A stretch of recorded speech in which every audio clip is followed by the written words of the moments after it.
പ്രഗത്ഭമതികളായ ആളുകളുടെ കോൺട്രിബ്യൂഷൻ ഉണ്ട് ഈ യു ഡി എഫിനെ ഈ സ്ഥിതിയിലെത്തിക്കുന്നതിൽ. ഞാനൊരു നിയോഗം കൊണ്ട് ആ കസേരയിൽ വന്നിരിക്കുന്നു എന്ന് മാത്രമേ ഉള്ളൂ. അവർ പടുത്തുയർത്തിയ യു ഡി എഫിന് ഒരു അഭിമാനമുണ്ട്, ഒരു മാനമുണ്ട്. ആ മാനത്തിന് വില പറയാൻ ആരെയും ഞങ്ങൾ സമ്മതിക്കും.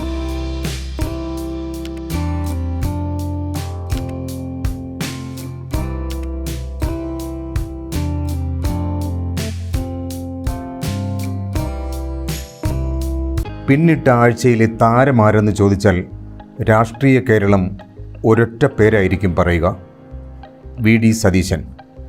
KSU പ്രവർത്തകനായി തുടങ്ങി പടിപടിയായി കേരള രാഷ്ട്രീയത്തിലെ നിർണായക സാന്നിധ്യമായി മാറുകയായിരുന്നു 61കാരനായ വി ഡി സതീശൻ.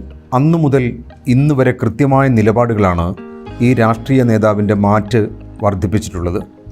ഓരോ കാലത്തും നടന്ന വിഭാഗീയ പ്രവർത്തനങ്ങളുടെ മുൻനിരയിൽ നിൽക്കാനാണ് ഇന്ന് വിശ്രമജീവിതം നയിക്കുന്ന പല മുതിർന്ന കോൺഗ്രസ് നേതാക്കളും ശ്രമിച്ചിട്ടുള്ളത്. ഏറ്റവും തലമുതിർന്ന നേതാക്കന്മാരായ കെ കരുണാകരനും AK ആന്റണിയും വയലാർ രവിയും ഉമ്മൻചാണ്ടിയുമൊക്കെ അതിന് ഏറ്റവും നല്ല ഉദാഹരണമാണ്. രമേശ് ചെന്നിത്തലയും കാർത്തികേയനുമൊക്കെ പല കാലങ്ങളിൽ ഈ വിഭാഗീയ പ്രവർത്തനങ്ങൾക്ക് നേതൃത്വം നൽകിയവരാണ്. വി ഡി സതീശനാകട്ടെ കൃത്യമായ നിലപാടുകൾ സ്വന്തം പാർട്ടിയിൽ പ്രകടിപ്പിക്കുകയും തൻ്റെ വഴികളെ സുതാര്യമാക്കി സൂക്ഷിക്കാനും ശ്രമിച്ചിട്ടുണ്ട്. 1980കളിൽ മലയാളി കേട്ടു തുടങ്ങിയ പേരാണ് വി ഡി സതീശൻ്റേത്. 1996 നിയമസഭാ തിരഞ്ഞെടുപ്പിൽ പരാജയപ്പെട്ടെങ്കിലും പിന്നീട് വിജയിച്ചു.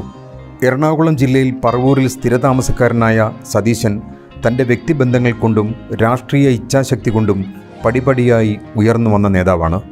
സ്വന്തം പാർട്ടി ചില സന്ദർഭങ്ങളിൽ വേണ്ട പരിഗണന നൽകാതിരുന്നപ്പോൾ പോലും പരസ്യ പ്രസ്താവനകൾ ഒഴിവാക്കി തൻ്റെ രാഷ്ട്രീയ വ്യക്തിത്വം തെളിയിക്കാൻ ശ്രമിച്ച ഒരാൾ.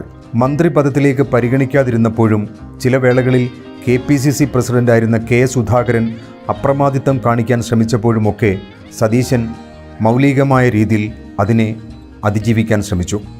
PV അൻവർ സതീശനെതിരെ ആരോപണങ്ങൾ ഉന്നയിച്ചപ്പോൾ അത് മലയാളികൾ വിശ്വസിച്ചില്ല. കാരണം വ്യക്തം: രാഷ്ട്രീയമായ വിയോജിപ്പുകൾ സൂക്ഷിക്കുന്നവർ പോലും സതീശനിലെ രാഷ്ട്രീയക്കാരൻ്റെ സംശുദ്ധിയെയും സംസ്കാരത്തെയും സംശയിച്ചില്ല.